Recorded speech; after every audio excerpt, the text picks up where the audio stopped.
Hello, അസ്സലാമു അലൈക്കും. അടിപൊളി ഒരു ചോറിൻ്റെ റെസിപ്പി ആയിട്ടാണ് വന്നത്. മന്തിയും ബിരിയാണിനെക്കാട്ടൊക്കെ എളുപ്പത്തിൽ ഉണ്ടാക്കാൻ പറ്റിയൊരു ചോറാണിത്. അതിനേക്കാളേറെ ടേസ്റ്റും ഉണ്ട് കേട്ടോ. അപ്പോൾ ഇതാ ഞാൻ അതിന് വേണ്ടി 1 കിലോ ചിക്കനാണ് എടുത്തത്. അപ്പോൾ അതിലേക്ക് ഞാനൊരു അരപ്പ് ചേർത്ത് കൊടുക്കുന്നുണ്ട്. അതിൻ്റെ റെസിപ്പി ഞാൻ പറഞ്ഞു തരാം. അപ്പോൾ ഞാൻ അരച്ച് വെച്ചതിന് ശേഷമാണിത് വീഡിയോ ആക്കാമെന്ന് വിചാരിച്ചത്. അപ്പോൾ അതാ ഞാൻ ആ അരപ്പ് ഈ ചിക്കനിലേക്ക് ചേർത്തിട്ടുണ്ട്. മുഴുവൻ മല്ലി ഒരു ടേബിൾ സ്പൂൺ മുഴുവൻ മല്ലി, 1 ടീസ്പൂൺ വീതം പെരിഞ്ജീരകം, നല്ല ജീരകം, പിന്നെ 2-3 ഏലക്ക, ഗ്രാമ്പു, പട്ട, പിന്നെ ഒരു 3-4 അല്ലി വെളുത്തുള്ളി, ഒരു ചെറിയ കഷ്ണം ഇഞ്ചി, മല്ലിച്ചപ്പ്, കുറച്ച് മല്ലിച്ചപ്പ്, ഒരു പച്ചമുളക്, ഒരു 4 വറ്റൽമുളക്, പിന്നെ വിനാഗിരി ചേർത്ത് ഉപ്പും ചേർത്ത് അരച്ച് ഇതിലേക്ക് മിക്സ് ചെയ്ത് കൊടുക്കാം. എന്നിട്ട് ഞാനൊരു 1/2 കപ്പ് ഓയിലും കൂടി ഇതിലേക്ക് സാദാ ഓയിൽ തന്നെയാണ് ഒഴിച്ച് കൊടുത്തത്. പിന്നെ ഞാൻ 1/2 ടീസ്പൂൺ മഞ്ഞൾപ്പൊടി കൂടി ചേർത്തിട്ടുണ്ടായിരുന്നു. പിന്നെ ഇനി ഇത് അരമണിക്കൂർ നേരം ചെയ്യാൻ വെക്കാം. അരമണിക്കൂറിന് ശേഷം ഞാനിതിലേക്ക് ഒരു ക്യാപ്സിക്കം, 1/2 ക്യാപ്സിക്കമാണ് ഞാൻ ഇട്ട് കൊടുത്തത്, മുറിച്ച് ഇട്ട് കൊടുക്കുന്നുണ്ട്. അപ്പോൾ ഇത് നിങ്ങളൊന്ന് ട്രൈ ചെയ്ത് നോക്ക്, നല്ല അടിപൊളിയാണ്. ഇനി റംസാനിൽ നമുക്ക് നല്ല എണ്ണയൊക്കെ കുറഞ്ഞിട്ടുള്ളൊരു ചോറാണ് കേട്ടോ. ആകെ ഒരു 1/2 കപ്പ് ഓയിലാണ് ഞാനിതിൽ ഒഴിച്ച് കൊടുത്തത്.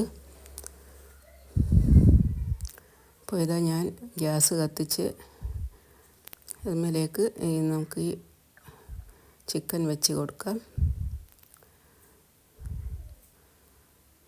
മൂടി വെച്ച് ഇത് ഇനി ഇവിടുന്ന് വേവട്ടെ. ഇപ്പോൾ ഞാനിത് ഇപ്പുറത്ത് വെള്ളം വെച്ച് കൊടുത്തിട്ടുണ്ട് ചോറിനുള്ള. അപ്പോൾ ഞാൻ 4 ഗ്ലാസ് അരിയാണ് എടുത്തത്. സെല്ല ബസുമതി റൈസ്. ഞാനിത് സെല്ല ബസുമതി റൈസാണ് എടുത്തത്, വൈറ്റ് കളറിലുള്ള.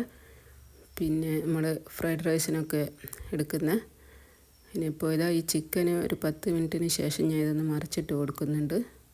അപ്പോൾ ഇതിങ്ങനെ ആയിട്ടുണ്ട്, ഒരു പകുതി വേവായിട്ടുണ്ട്. നല്ല മണമൊക്കെ വരുന്നുണ്ട് കേട്ടോ, അടിപൊളിയാണ്. അപ്പോൾ ഇതിങ്ങനെ ഒന്ന് തിരിച്ചിട്ട് കൊടുത്ത് ഒന്ന് ഇളക്കി ഒന്ന് തിരിച്ചിട്ട് കൊടുക്കാം.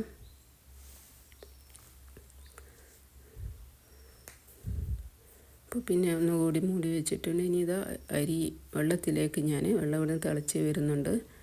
പട്ട, ഗ്രാമ്പു, ഏലക്ക, ഉണക്കനാരങ്ങ, പിന്നെ ഒരു തക്കോലം ഇതും കൂടി ഇട്ട് കൊടുത്ത് ഇതിലേക്ക് ഉപ്പ് കൂടി ചേർത്ത് കൊടുത്തിട്ടുണ്ട്. കുറച്ച് ഓയിലും കൂടി ഒഴിച്ച് കൊടുത്തിട്ടുണ്ട് കേട്ടോ. തമ്മിലൊട്ടി പോകുന്നതിനാണ്, ചോറ് ഒട്ടിപ്പിടിക്കാതിരിക്കാൻ. അപ്പോൾ ഇതാ ചിക്കൻ ഇവിടെ വീണ്ടും ഞാൻ ഇങ്ങനെ ഇളക്കി കൊടുക്കുകയാണ്. ഇപ്പോൾ ഇതാ നല്ലപോലെ ഓയിലൊക്കെ ഇങ്ങനെ തെളിഞ്ഞ് വന്നിട്ടുണ്ട്.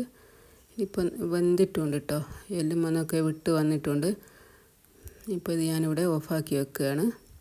അത് വെള്ളം നല്ലതുപോലെ വെട്ടിത്തിളച്ച് ഇനി ഇതിലേക്ക് കഴുകി ഊറ്റി വെച്ച അരി ഇട്ട് കൊടുക്കുന്നുണ്ട്. അപ്പോൾ ഇതാ ഞാൻ അരി ഇവിടെ അടുപ്പത്തേക്ക് ഇട്ട് ഒരു 3/4 വേവായാൽ മതി കേട്ടോ. അരിക്ക് 3/4 വേവിന് ശേഷം നമുക്കിത് എടുക്കാം. ഞാനിപ്പോൾ ഇത് റൈസ് കുക്കറിൽ ഇറക്കി വെച്ചതാണ് കേട്ടോ. ഇപ്പോൾ ഇതൊരു 3/4 വേവായിട്ടുണ്ട്. ഇനി നമുക്ക് ഈ ചിക്കനിലേക്ക് ഞാൻ ഇത് ഓഫാക്കി വെച്ചതായിരുന്നു. ഇനി ഇത് ഞാൻ ഇതിന് തീ കൊടുത്ത് ഒന്ന് ചൂടായി അതിന് ശേഷം ഞാനിതിലേക്ക് വേവിച്ച അരി 3/4 മാത്രം വേവായാൽ മതി കേട്ടോ.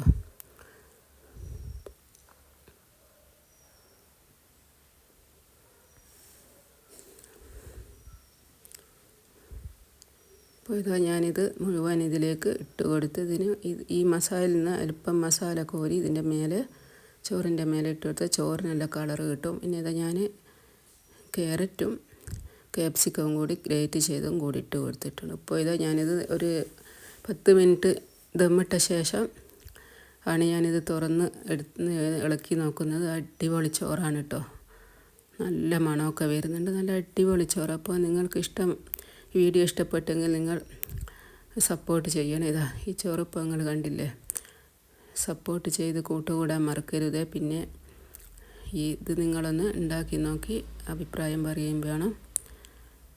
അപ്പോൾ എല്ലാവർക്കും അസ്സലാമു അലൈക്കും.